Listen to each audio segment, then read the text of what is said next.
పచ్చిమిర్చి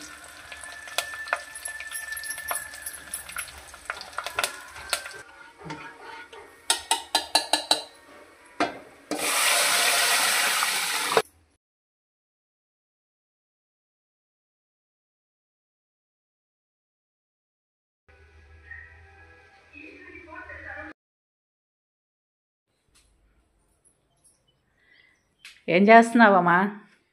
ఇగో మా చిక్కుడుకాయలు కూర ఎగురేందుదామని తొడలు తీస్తున్నా. కోసా మంచెట్టియేగా చూడు ఎంత ఫ్రెష్గా ఉన్నాయో. నేను కోసేదాన్ని కదా, నాకు ఇష్టం కొయ్యాలంటే. నువ్వు కొయ్యలేదుగా, అందుకే నేను కోసుకొచ్చా.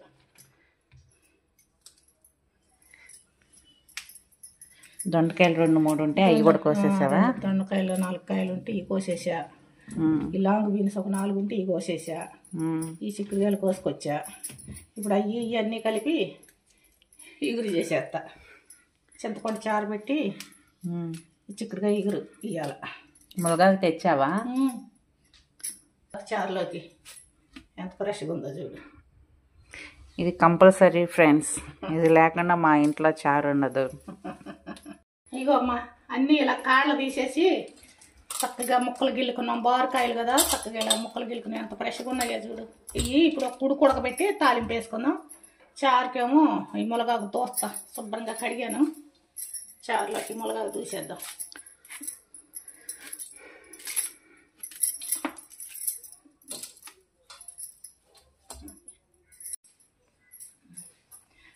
స్టవ్ వెలిగించి గిన్నెలో పెట్టి ఒక 2-3 నిమిషాలు ఉడకబెట్టుకుందాం ఈ కాయల్ని. మనవి కదా ఫ్రెష్గా ఊరినే ఉడికిపోతాయి. స్టవ్ వెలిగించి కళాయి పెట్టుకొని ఇందులో అన్నీ వేసేసాను.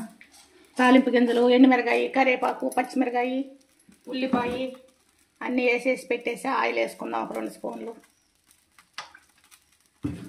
ఇదిగో ఈ చిక్కుడుకాయలు ఉడకబెట్టాను. ఉడకబెట్టుకొని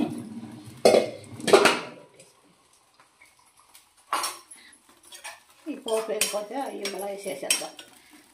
పక్కన ఏంటమ్మా? చారు మరుగుతుంది. మునగాకు వేసావా? రసం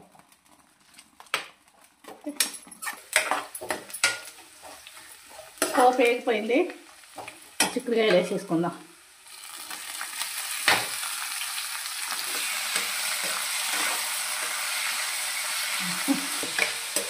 ఇలా వేసాక ఈ కొంచెం ఒక 2-3 నిమిషాలు ఇలా మగ్గితే ఉప్పు మగ్గిపోయినాక ఉప్పు కారం చల్లేసి దించేయటమే.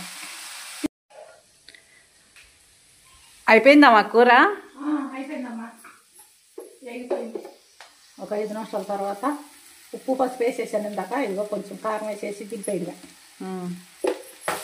ఒక స్పూన్ కారం వేసుకొని భలే మగ్గిపోయింది. స్టవ్ ఆఫ్ చేసేయడం.